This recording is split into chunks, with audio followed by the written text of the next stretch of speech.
اعوذ باللہ من الشیطان الرجیم بسم اللہ الرحمن الرحیم۔ گزشتہ فضائل اعمال حکایت صحابہ پہلے باب میں سے صلح حدیبیہ اور ابو جندل رضی اللہ عنہ اور ابو بصیر رضی اللہ عنہ کا قصہ پڑھا گیا تھا۔ آج چوتھا قصہ حضرت بلال حبشی رضی اللہ عنہ کا اسلام اور مصائب وہ پڑھنے جا رہا ہوں۔ حضرت بلال حبشی رضی اللہ عنہ مشہور صحابی ہے جو مسجد نبوی کے ہمیشہ معزن رہے۔ شروع میں ایک کافر کے غلام تھے، اسلام لے آئے جس کی وجہ سے طرح طرح کی تکلیفیں دی جاتی۔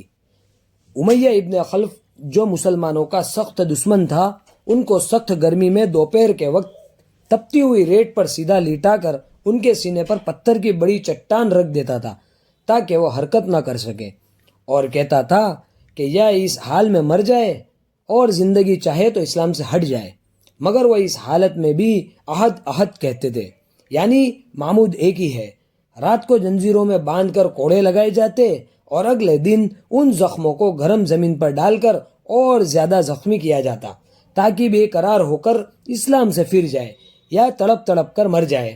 عذاب دینے والے اکتا جاتے، کبھی ابو جہل کا نمبر آتا، کبھی امیہ ابن خلف کا، کبھی اوروں کا، اور ہر شخص اس کی کوشش کرتا کہ تکلیف دینے میں زور ختم کر دے۔ حضرت ابو بکر صدیق رضی اللہ عنہ نے اس حالت میں دیکھا تو ان کو خرید کر آزاد فرمایا۔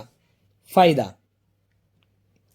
چونکہ عرب کے بت پرست اپنے بتوں کو بھی معبود کہتے تھے، اس لیے ان کے مقابلے میں اسلام کی تعلیم توحید کی تھی، جس کی وجہ سے حضرت بلال رضی اللہ عنہ کی زبان پر ایک ہی ایک ورد تھا۔ یہ تعلق اور عشق کی بات ہے۔ ہم جھوٹی محبتوں میں دیکھتے ہیں کہ جس سے محبت ہو جاتی ہے اس کا نام لینے میں لطف آتا ہے، بے فائدہ اس کو رٹ جاتا ہے، تو اللہ کی محبت کا کیا کہنا، جو دین اور دنیا میں دونوں جگہ کام آنے والی ہے۔ یہی وجہ ہے کہ حضرت بلال رضی اللہ عنہ کو ہر طرح سے ستایا جاتا تھا، سخت سے سخت تکلیفیں پہنچائی جاتی تھی، مکہ کے لڑکوں کے حوالے کر دیا جاتا کہ وہ ان کو گلی کوچوں میں چکر دیتے پھرے، اور یہ تھے کہ ایک ہی ایک رٹ لگاتے تھے۔ اسی کا یہ صلہ ملا کہ پھر حضور اکرم صلی اللہ علیہ وسلم کے دربار میں معزن بنے، اور سفر حجر میں ہمیشہ اذان کی خدمت ان کے سپرد ہوئی۔ حضور اکرم صلی اللہ علیہ وسلم کے وصال کے بعد مدینہ طیبہ میں رہنا اور حضور اکرم صلی اللہ علیہ وسلم کی جگہ کو خالی دیکھنا مشکل ہو گیا۔ اس لیے ارادہ کیا کہ اپنی زندگی جتنے دن ہے جہاد میں گزار دوں، اس لیے جہاد میں شرکت کی نیت سے چل دیے۔ ایک عرصے تک مدینہ منورہ لوٹ کر نہیں آئے۔ ایک مرتبہ حضور اکرم صلی اللہ علیہ وسلم نے فرمایا، بلال یہ کیا ظلم ہے، ہمارے پاس کبھی نہیں آتے؟ تو آنکھ کھلنے پر مدینہ طیبہ حاضر ہوئے۔ حضرت حسن حسین نے اذان کی فرمائش کی۔ لاڈلوں کی درخواست ایسی نہیں تھی کہ انکار کی گنجائش ہوتی۔ اذان کہنا شروع ہی کیا کہ مدینہ منورہ میں حضور اکرم صلی اللہ علیہ وسلم کے زمانے کی اذان کانوں میں پڑھ کر کوہرام مچ گیا۔ عورتیں تک روتی ہوئی گھر سے نکل پڑی۔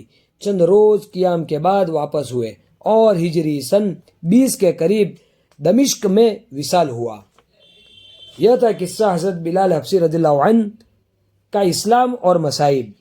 آئندہ انشاءاللہ حکایت صحابہ میں سے 5واں قصہ حضرت ابو ذر غفاری رضی اللہ عنہ کا اسلام کے بارے میں پڑھا جائے گا۔ تب تک اس ویڈیو کو خوب لائک کرے، خوب شیئر کرے، اور اس ویڈیو پر خوب کمنٹ کرے۔ ہمارے انسٹاگرام اور فیس بک پیج کو بھی فالو کرے۔ جزاک اللہ۔ السلام علیکم ورحمۃ اللہ وبرکاتہ۔